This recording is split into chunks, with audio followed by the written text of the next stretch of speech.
Ya creo que 6:45 empecemos entonces. Muchas gracias a los que vinieron, especialmente a los cumplidos que reservaron puesto adelante.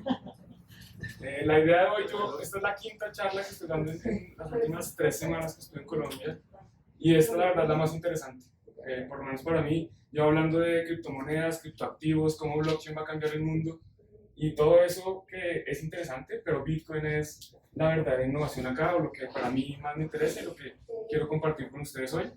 Entonces, ¿quiénes de ustedes ya han comprado Bitcoin? ¿Quiénes saben qué es Bitcoin? Primero. ¿Quién? Ok, todos saben qué es Bitcoin. ¿Quiénes han comprado Bitcoin? Ok, más de la mitad han comprado Bitcoin. ¿Listo? ¿Quiénes han comprado otras criptomonedas? Okay. Bastantes. Muy bien. Entonces, para los que saben qué es Bitcoin, no han comprado Bitcoin, igual van a aprender porque les voy a hablar de casi que todo lo que es Bitcoin, por lo menos los principios, los fundamentos de esta tecnología, de esta nueva criptomoneda, de este nuevo cambio de paradigma. Entonces, para empezar a hablar de Bitcoin, lo primero que quiero hacer es contarles un poquito de la historia del dinero. Entonces, la historia del dinero, ¿cómo empieza el dinero? ¿Cómo empezamos los seres humanos a intercambiar valor? Entonces empezamos con el trueque. Entonces inicialmente el pescador sacaba un pescado y si quería necesitaba una manzana lo iba a cambiar por unas manzanas, después el que tenía una vaca lo iba a cambiar por, no sé, lo que quisiera. Pero hay un problema muy grande con el trueque, y es el problema de la doble coincidencia. Si yo soy un pescador y no quiero manzanas, pues no voy a cambiar mi pescado por manzanas porque no quiero manzanas. Si yo soy un vendedor de manzanas y quiero una vaca, me tocaría convencer al señor de la vaca que me reciba mis manzanas. Entonces digamos que se crea ese problema de doble coincidencia que se empieza a solucionar con unas unidades estándar de distintos bienes que se consideran como, digamos, como fungibles, que todos los bienes son iguales. Entonces tenemos, por ejemplo, ganado, se empiezan a negociar con ganado, eso pues incluso todavía se ve, en Arabia se ve con camellos, es una unidad de cambio. La gente utiliza camellos o vacas para cambiar valor, para darle valor a otras personas. Después empieza a haber cosas que son un poco más útiles, porque uno, imagínense, si quiere cambiar una vaca por una manzana, pues no va a cambiar toda la vaca, necesita un pedazo de la vaca nomás, porque pues una manzana tiene mucho menos valor. Entonces empiezan a crearse unas unidades más pequeñas, se empiezan a utilizar commodities, como arroz, como tabaco en la cárcel. Sabemos que el tabaco pues, se usa mucho para intercambiar valor, allá lo usan como moneda. Entonces todo este tipo de instrumentos se empiezan a utilizar para intercambiar valor entre seres humanos. Hay un experimento, más que un experimento, es una experiencia muy interesante que alcanzan a ver. Es una piedra gigante. Esto está en las islas Yap, y en estas islas la comunidad le daba valor a las piedras, y el dueño de la piedra no tenía que moverla para cambiar la posesión, cambiar el dueño de esa piedra, sino que simplemente se paraba en la mitad de la plaza y le decía a todos: oigan, esa piedra que está en la montaña tal ahora pertenece a Miguel. Y Miguel, todos anotan en su casa: oiga, Miguel es el dueño de esa piedra, y es como una base de datos, digamos, distribuida. Cada uno del pueblo en su casa sabe quién es el dueño de cada piedra. Y así se intercambiaba valor antes. Después ya pasamos al tema de las monedas físicas, de las monedas de oro, que tenían valor porque pues era oro. Pero estas monedas también tenían un grave problema, y es que cuando las emitían, digamos, los reyes inicialmente, la gente empezaba a cortarlas por fuera, porque la moneda seguía valiendo lo mismo, porque es la moneda lo que dice el emperador que vale la moneda. Entonces, si la moneda valía 50, yo le cortaba alrededor un poquito, pagaba 50 y me quedaba con un pedazo de oro. Y después de hacerle eso a 50 monedas, pues yo ya podía tener mi propia moneda. Eso se llama debasement en inglés, no sé en español cuál es el término, pero básicamente shifting, era como morder las monedas. Y eso pues pasó, y nosotros vemos que las monedas, la mayoría de monedas hoy en día se conservan, tienen pedazos, deformidades, porque la gente les ha ido quitando pues ese valor. Más adelante viene ya el papel dinero, que esto empieza en China. ¿Cómo funciona el papel dinero? El papel dinero hay una entidad central a la que yo le diga: venga, usted guarde mi oro, y usted me da un certificado que me está guardando el oro. Eso es el papel moneda. Ese papel tenía el valor del oro que estaba respaldando que el banco o la entidad central me estaba guardando.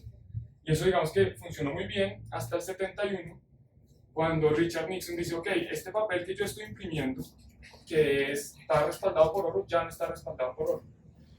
Básicamente, el gobierno de Francia va a reclamar su oro a Estados Unidos, porque ellos tienen unos dólares que dice esto es un valor de dólar en oro. Va a reclamar su oro, Estados Unidos, pues muy molesto, se lo entrega.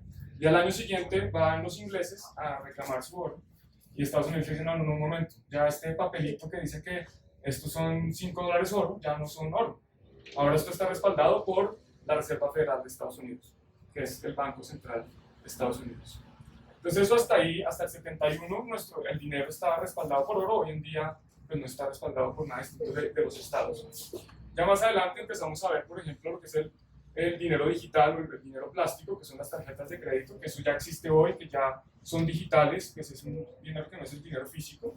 Y tenemos el tema de las criptomonedas. Entonces ya antes de las criptomonedas ya existía el dinero digital, o antes de Bitcoin, porque nosotros cuando pagamos con una tarjeta de crédito eso es digital, eso es una base de datos central que tiene el banco que dice, mira, este dinero se mueve para esta otra cuenta. Entonces es un poco la historia del dinero hasta 2008. ¿Qué pasa en 2008? Viene una de las crisis más grandes de los últimos años, definitivamente la más grande de los últimos años. En resumen, la crisis del 2008 se explica de la siguiente forma.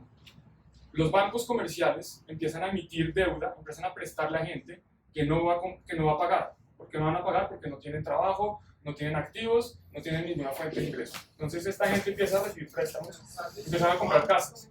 Después llega el banco y le dice, oiga, tome otro préstamo. Y el tipo que no entiende qué está pasando, pues dice, claro, présteme, yo compro otra casa y pues nunca voy a pagar esos préstamos. Después empaquetan esa deuda, esos préstamos que no van a pagar, la ponen junta y se la venden a otros inversionistas sin que ellos sepan realmente qué están comprando. Ellos no saben que esa deuda son préstamos a gente que no va a pagar. Al final esto pues explota, la gente termina no pagando esa deuda que no iban a pagar y los bancos pues, se les castiga mucho sus estados financieros.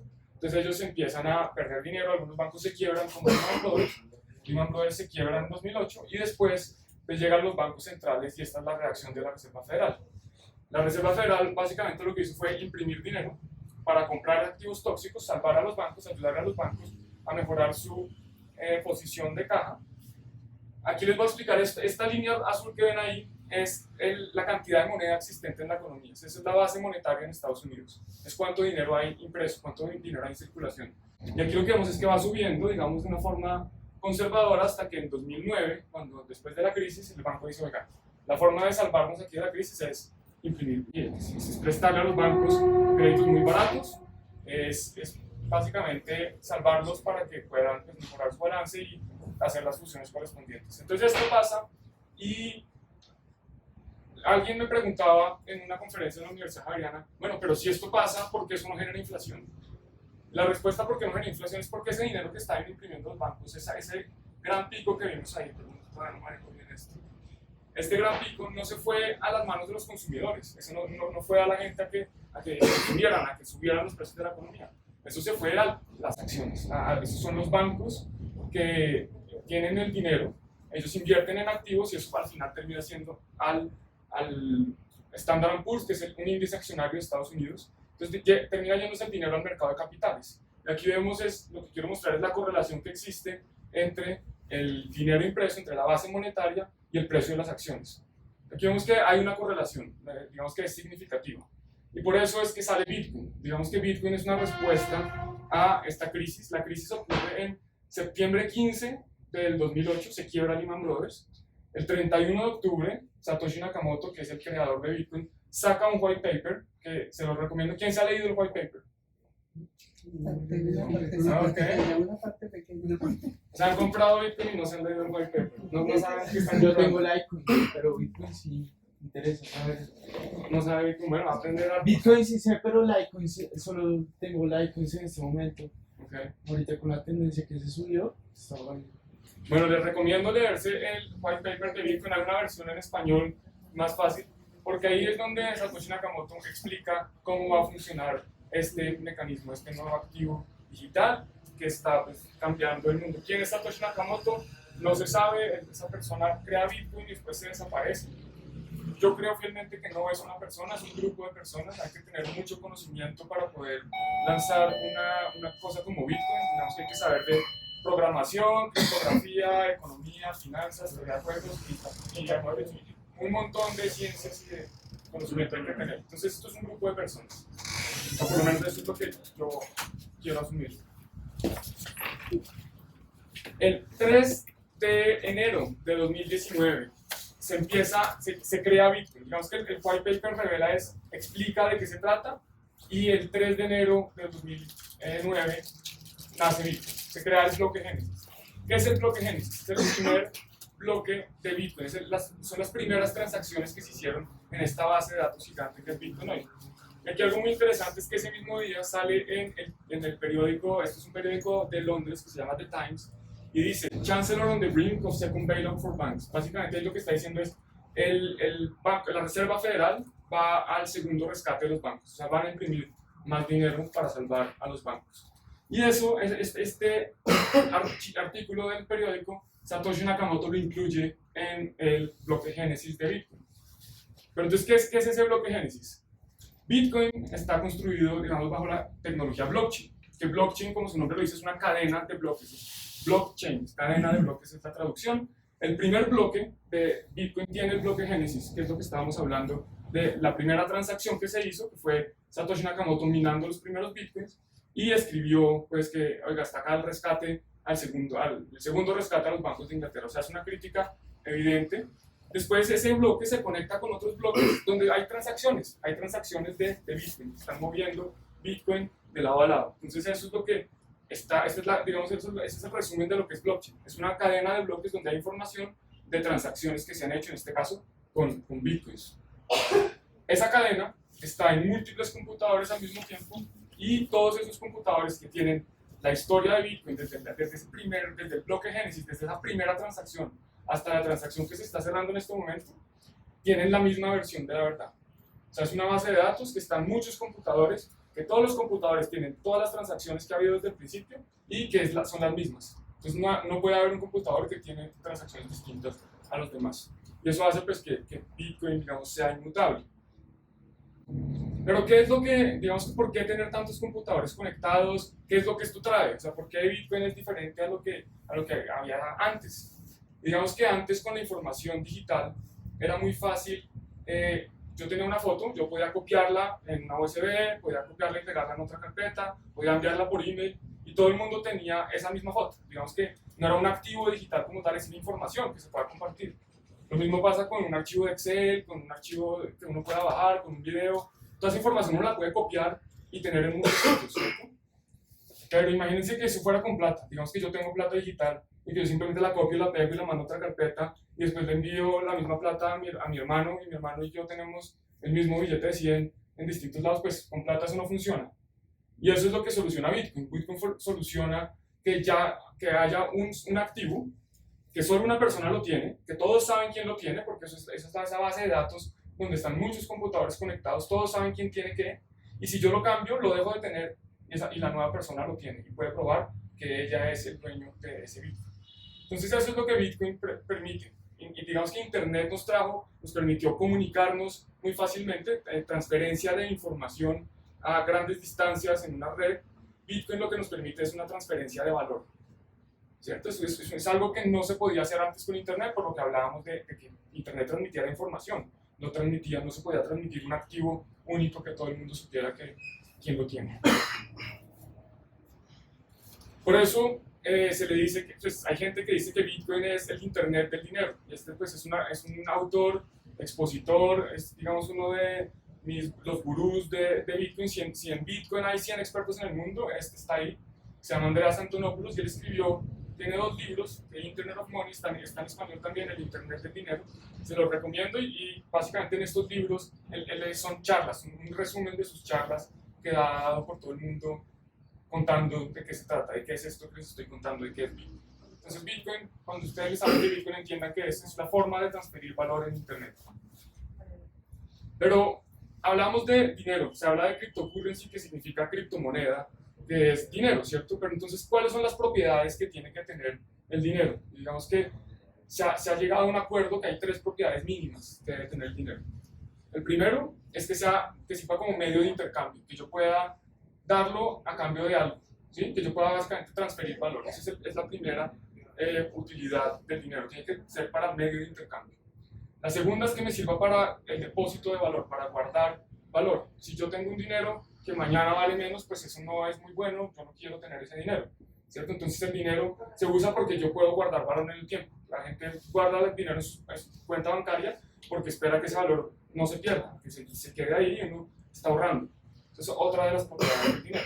Y la tercera es que sirva de unidad de cuenta. Esto es un poco más difícil de explicar, pero básicamente es que los precios se puedan determinar en esta unidad, en este tipo de dinero. Entonces, por ejemplo, el peso colombiano es una unidad de cuenta. Si yo voy a pagar una tienda, me dan el precio en pesos colombianos, ¿cierto? Entonces, esas son las tres propiedades del dinero. ¿Cómo le va a Bitcoin en estas propiedades? Yo creo que como medio de intercambio funciona. Bitcoin es durable, en el sentido que nunca se va a desaparecer. Bitcoin no se puede romper, no lo voy a perder, a menos que yo pierda pues, el acceso a una llave privada, que más adelante vamos a ver qué. Pero es durable, va a durar hasta que el último computador se desaparezca. El último computador que tenga la base de Bitcoin, si no se ha desaparecido, ahí va a seguir Bitcoin. O sea, es durable. Es fácil de transportar, facilísimo. Yo puedo enviar una transacción ya a Australia sin ningún problema, muy rápido, es divisible. Para los que no saben, los que no han comprado Bitcoin, uno no tiene que comprar un Bitcoin, uno puede comprar una 100 millonava parte de Bitcoin. O sea, Bitcoin se puede dividir en 100 millones. Y esa pequeña unidad se llama Satoshi, obviamente en homenaje a Satoshi Nakamoto. Adicionalmente es fungible, que fungible significa que todos los Bitcoins son iguales, que si yo tengo un Bitcoin es igual a tener otro Bitcoin, es como el dólar, digamos el dólar es fungible, si yo tengo un dólar o 4 monedas de 25 centavos, pues es lo mismo, si tengo un dólar o otro dólar, pues es lo mismo. Entonces, adicionalmente es difícil de falsificar. Todos tenemos una verdad de quién tiene qué Bitcoins y nadie puede crear Bitcoins de la nada. Cuando veo que es un poquito más difícil es comunidad de cuenta. Por ejemplo, ustedes no ven muchas empresas o personas cobrando en Bitcoin, diciendo, oiga, es que yo cobro 0.1 Bitcoin. Eso no se ve mucho, hay gente que lo está haciendo. Pero hoy en día Bitcoin no es una unidad de cuenta. Hoy en día Bitcoin, la gente no utiliza Bitcoin para determinar el precio de los activos o de los servicios. Y por otro lado, en cuanto a depósito de valor, pues hay gente que lo considera depósito de valor, sí, eso puede ser, pero por el tema de volatilidades de mercado, hay poca gente que dice, oiga, yo compro Bitcoin pensando que voy a preservar valor ahí. Hoy en día la mayoría de gente que está comprando Bitcoin es por especulación, porque quiere hacer dinero rápido, pero son pocos los que están diciendo, oiga, yo quiero ahorrar en Bitcoin, yo quiero empezar a comprar Bitcoin para preservar valor, para no perder valor en el tiempo. De aquí precisamente viene el tema de la volatilidad que les estaba contando. Ahorita creo que la mayoría de ustedes debe ser familiar con la última burbuja de Bitcoin en 2017. Pero esta es solo la última. Antes de esta burbuja ha habido muchas otras. Entonces tenemos acá un ejemplo, la burbuja en 2011, la primera burbuja de 2013, tenemos una burbuja a finales de 2013 y miren, esta burbuja de 2013 que se ve así gigante, aquí no se ve, aquí es esto chiquito. Y eso, Bitcoin es una historia de burbujas. Si yo quisiera mostrarles estas burbujas en esta gráfica, no se alcanzarían a ver, es chiquitito. Y pues eso es lo que ha pasado con Bitcoin. Por eso es que hoy en día es difícil de decir que es un activo que se utiliza para conservar valor, porque es muy volátil y uno para conservar valor quiere algo un poco más estable. Entonces Bitcoin, cuando volvemos al tema de las propiedades del dinero, Bitcoin cumple algunas, hay unas que todavía no ha cumplido, como pues el tema de preservar el dinero y el tema de que la gente lo empiece a utilizar como unidad de cuenta. Otras características de Bitcoin, otras características que hacen que este activo sea único en su clase, digamos. Es un activo que no tiene fronteras. Yo puedo enviar pagos a donde quiera, cuando quiera, en cualquier momento del día. No hay fronteras en Bitcoin. Yo puedo enviar Bitcoin a Estados Unidos, a Canadá, a Irán, a Australia, a donde yo quiera. No necesito pedirle permiso a nadie para enviar Bitcoins. Yo no tengo que ir al banco, yo no tengo que ir al gobierno, yo no tengo que ir a ningún lado. Yo simplemente escaneo, o sea, escojo a quién le quiero enviar mi Bitcoin y lo envío sin pedirle permiso a nadie. Adicionalmente es resistente a la censura. ¿Qué significa eso? Que no solo no le tengo que pedir permiso a nadie, sino que nadie me puede parar de enviar mi Bitcoin. Si yo quiero enviar mi Bitcoin a mi hermano que está en Arabia Saudita, y así el gobierno no quiera, yo se lo envío. No hay nadie que me pueda parar el envío de esos Bitcoins, es incensurable. Adicionalmente es inconfiscable. Es similar pero un poco distinto porque inconfiscable significa que nadie me lo puede quitar. Si el gobierno llega y me quiere congelar mi cuenta bancaria porque les parece que estoy haciendo actividades sospechosas, me la congela. Con Bitcoin no hay forma de que me puedan quitar mis Bitcoin, a menos que yo les entregue, oiga, mire, es que aquí está la clave de acceso a mis Bitcoin. Pero eso puede ser un número que yo tengo en mi cabeza y es imposible de quitármelo. Adicionalmente, pues es muy fácil de verificar. Eso está atado a lo que hablábamos de lo que no se puede falsificar. Es muy fácil uno verificar, todos podemos aquí entrar, hay exploradores de bloques, y uno va y mira qué ha pasado con Bitcoin, dónde están mis Bitcoin, a quién se los envié, y puede rastrear todas las transacciones. Bitcoin, a diferencia de lo que se cree, Bitcoin no es anónimo, Bitcoin es seudónimo. Cada persona que recibe Bitcoin o que envía Bitcoin tiene dirección asociada y con una serie de triangulaciones, cuando uno, por ejemplo, compra un pasaje de avión, ahí está diciendo quién es y pueden ver esa transacción, ese Bitcoin de dónde viene. Entonces Bitcoin es seudónimo. Más de Bitcoin. Bueno, ¿por qué? ¿Qué lo hace realmente diferente al dinero tradicional, al dinero fiat que conocemos, que es el dólar, el peso? Y es básicamente esto, que con el dólar nosotros no sabemos cómo va a reaccionar la Reserva Federal, en qué momento, cuándo va a decidir imprimir más dólares. Eso no lo tenemos claro y no sabemos. Eso va a depender de cómo se comporte la economía, de si deciden hacer más quantitative easing o si quieren más bien subir las tasas y recorrer, no sabemos. Con Bitcoin eso es un algoritmo. Mientras que esta es la base monetaria, lo que les hablaba es el dinero que existe en la economía de Estados Unidos, estos son los Bitcoins que van a existir en el mundo, es esta gráfica azul. Entonces hoy estamos en 2019, más o menos estamos llegando a 18 millones de Bitcoin. Nunca va a haber más de 21 millones. Aquí hay una asíntota. Esto nunca llegan a tocarse. Nunca va a haber 21 millones de Bitcoin. Y nosotros sabemos desde ya cuándo va a haber qué cantidad de Bitcoins en el futuro. O sea, si yo me dicen, oiga, ¿cuántos Bitcoins va a haber en 2100? Yo puedo hacer unos cálculos y llegar a un número aproximado, porque esto no es más que de tiempo, es de número de bloques. Ya vamos a ver qué es eso. Entonces, Bitcoin es la primera vez que te permite que uno pueda, es escasez digital. Mientras que antes nuevamente compartíamos información, se podía mover y crear múltiples copias de lo mismo, con Bitcoin es la única vez que solo hay un activo y solo va a haber 21 millones de estos. Nunca va a haber más de 21 millones.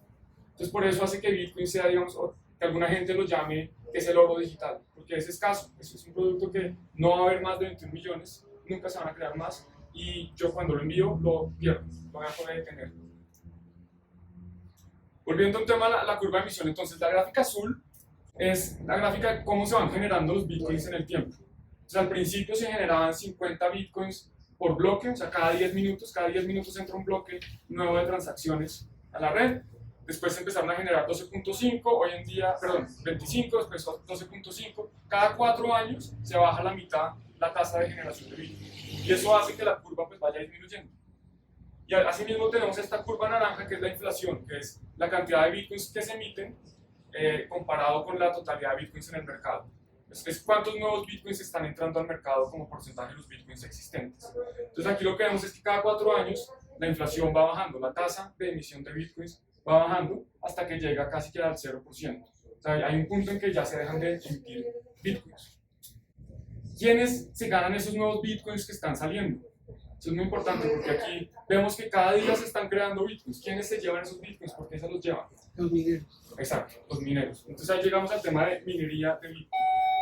Desafortunadamente la minería es muy compleja, entonces no tenemos tiempo para explicarla, pero les voy a contar en resumen qué es la minería. En resumen, minería de bitcoin son los computadores que están en el mundo, muchos computadores, tratando de agregar un nuevo bloque a la cadena.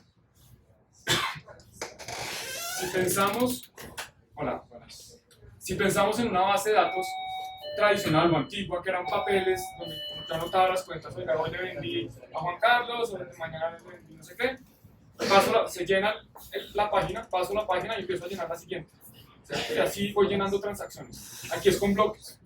Aquí se llena un bloque de información de transacciones y después hay que añadir un nuevo bloque de transacciones. Cuando yo empiezo a añadir los bloques, los mineros son los que están haciendo ese trabajo. Los mineros están arrojando poder computacional para poder incluir nuevos bloques. Y por eso reciben una recompensa que son los bitcoins. Perdón. Bueno, ¿cómo se mina? Digamos que al principio uno podía minar desde su casa con cualquier computador. Una CPU normal, o sea, un computador normal, podían conectarlo y empezar a minar. Después, una persona descubre, oiga, ¿por qué no usamos estas tarjetas gráficas? Que la tarjeta gráfica es la tarjeta de video del computador. Y estos son mucho más eficientes. Voy por agua, sí. Gracias. Y entonces las tarjetas de video son mucho más eficientes que los computadores tradicionales. Hoy en día ya son computadores específicos que solo sirven para minar Bitcoin. O sea, son computadores que lo único que hacen es arrojar números aleatorios para tratar de añadir un nuevo bloque. Yo con esos computadores no puedo hacer una suma, yo con esos computadores no puedo abrir un Word, no hacer nada. Solo sirven para minar Bitcoin. Entonces cuando la gente le dice, oiga, venga, mira, metámonos al negocio de minería de Bitcoin, hay que tener claro que esto es un negocio que está muy profesionalizado, ha sido muy desarrollado, en los últimos años, y hoy las empresas que hacen dinero minando bitcoins se ven así. O sea, son fábricas de bitcoins, son galpones, son edificios llenos de computadores que solo están minando bitcoin. O sea que cuando vayan a meterse este negocio, especialmente en Colombia, yo trabajé la mayoría de mi vida como banquero de inversión, fue haciendo transacciones de energía. La energía en Colombia es cara. Muchas gracias.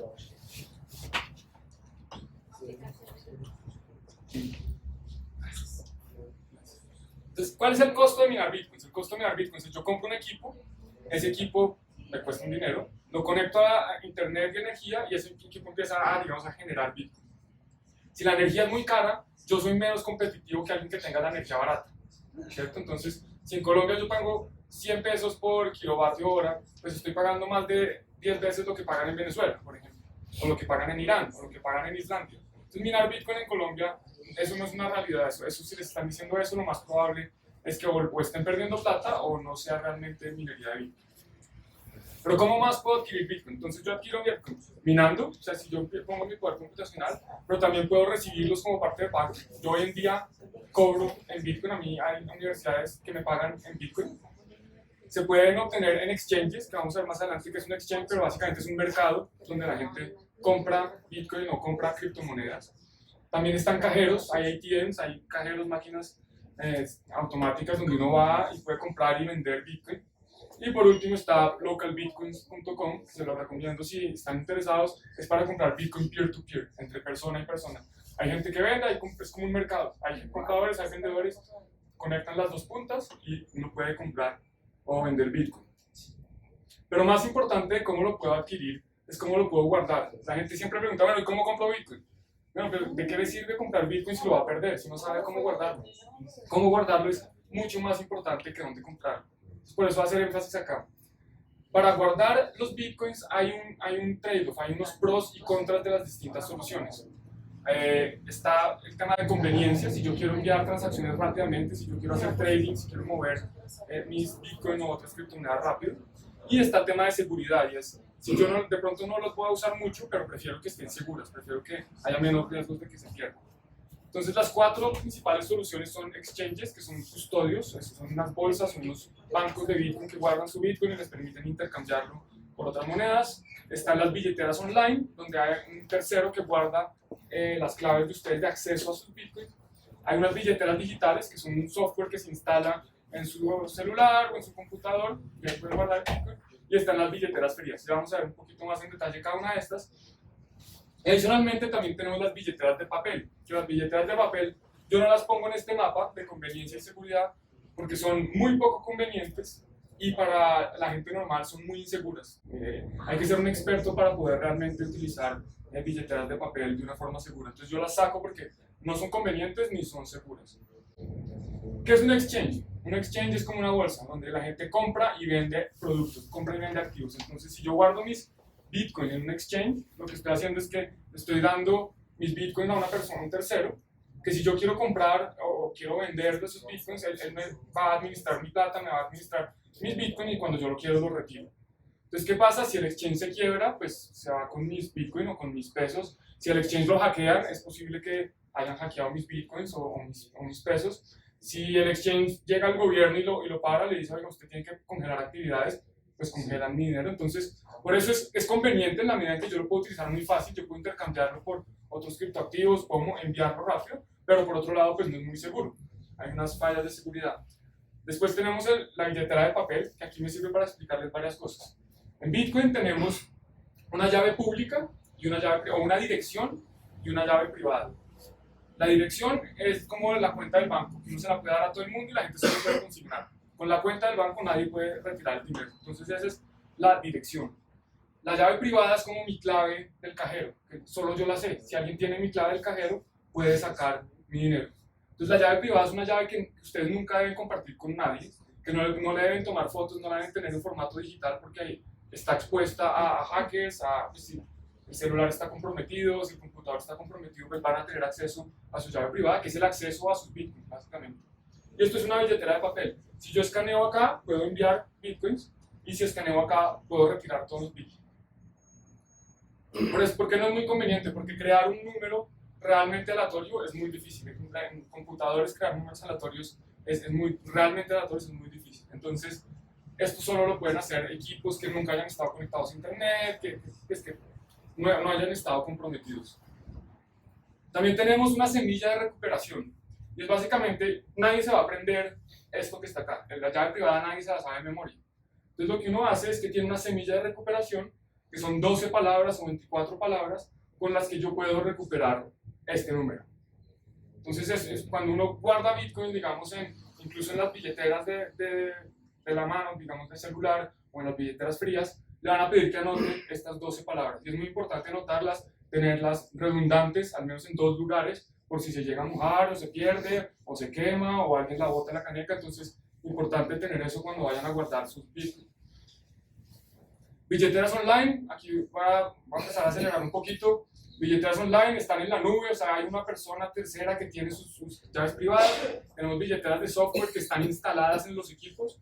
Entonces es un poco más seguro porque no están en la nube, no están accesibles a los hackers, pero si el equipo está comprometido, pues las llaves privadas van a estar comprometidas. Y finalmente tenemos unas billeteras frías, que son como unas memorias USB, donde guardo mis llaves privadas, guardo esa clave que me da el acceso a mis Bitcoin. Y estas llaves, estas billeteras frías, nunca están en contacto con internet.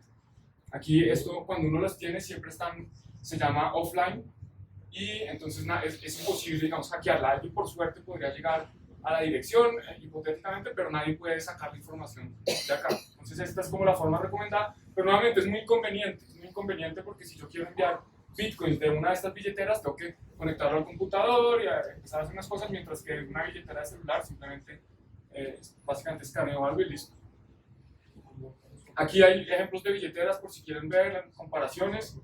Adicionalmente a las billeteras, pues está ahora el tema de criptocustodia, que es que un tercero guarde mis Bitcoins a nombre mío. Entonces tenemos los exchanges que vimos anteriormente, que guardan mis Bitcoins, y tenemos otras soluciones donde terceros como bancos. Un banco que le dice, no, oiga, yo le guardo su Bitcoin y le cobraré una comisión por guardarlo. Nuevamente a mí esto no me parecen muy atractivas, a mí me gusta más tener control de mi dinero, pero pues es una solución para la gente que no quiere ser responsable de perder pues, la llave privada.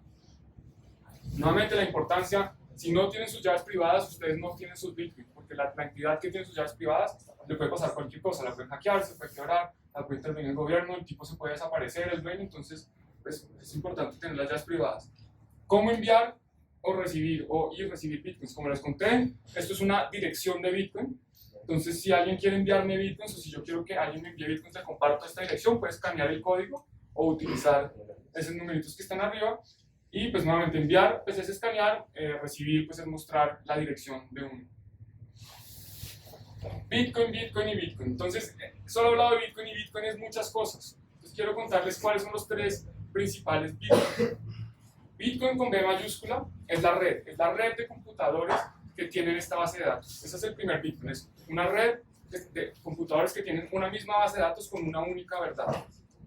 Después está Bitcoin, el software que corren esos computadores para decir qué bloque empiezan a aceptar, cómo se comunican con los demás computadores, cómo funciona esa red. Esos computadores tienen un software instalado para poder hacer eso, para yo poder ver, oiga, qué está pasando, dónde se está guardando la información. Eso también es Bitcoin.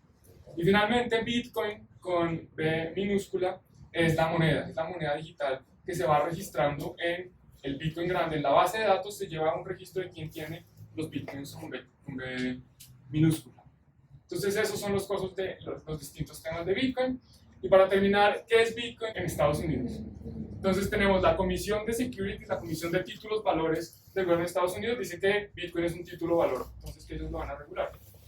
La Comisión de Futuros dice que Bitcoin es un commodity, entonces ellos también pues, lo van a regular, que son la Comisión de Futuros y Commodities. Después tenemos la Agencia de Impuestos, dice que Bitcoin es propiedad, entonces nuevamente también pues, lo van a regular como propiedad. Y finalmente, la Agencia de Crimen Financiero dice que es una moneda.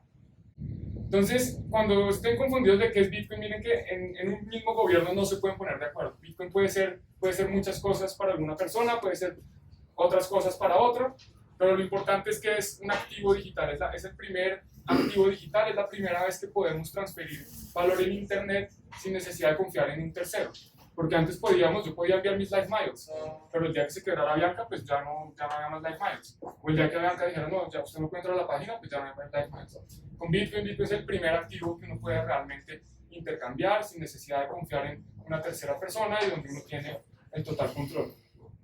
Ya para terminar, les voy a contar rápidamente yo por qué entré a Bitcoin. Yo estaba estudiando, tenía mi propia empresa, nos aceptan en una aceleradora y empiezo a leer un libro. Todo empezó con un libro. Y en este libro veo que hay una niña en Afganistán. En Afganistán las mujeres no pueden tener propiedad. En Afganistán las mujeres son propiedad, entonces no pueden tener propiedad. Así de grave es la situación en Afganistán. Y esta niña empieza a estudiar programación. Esta niña empieza a estudiar programación y empieza a hacer como freelancer de programación. Entonces la gente de otros países la empieza a contratar. Pero ella no le pueden pagar, ella no puede tener una cuenta bancaria, entonces no le pueden pagar con dinero tradicional. Y empiezan a pagarle con Bitcoin. Esto es 2014. Y esta niña empieza a tener un trabajo donde empieza a tener propiedad que nadie se la puede quitar, que nadie le puede evitar cuándo la va a enviar, a quién se la va a enviar. Y empieza a utilizar ese dinero para comprarse un mejor computador. Y después para darle un regalo a sus papás. Y después esta niña empieza a tener un poder que antes estaba totalmente, era imposible, era impensable. Para esta niña que antes no podía tener propiedad, no podía tener un carro, hoy en día puede tener millones. Porque Bitcoin le permitió eso. Entonces, para mí eso es Bitcoin. Para mí Bitcoin es una oportunidad de salir de un sistema que en el caso de esta niña pues es terrible y que no le deja hacer muchas cosas y pasar a un modelo donde podemos vivir, podemos transferir valor sin intermediario. Esto no significa que las monedas normales van a desaparecer y que Bitcoin va a dominar todo, pero significa que es una alternativa, que hay una forma de transferir valor que no existía antes. Entonces eso es lo que les quería contar hoy. Eso es el fin de la presentación.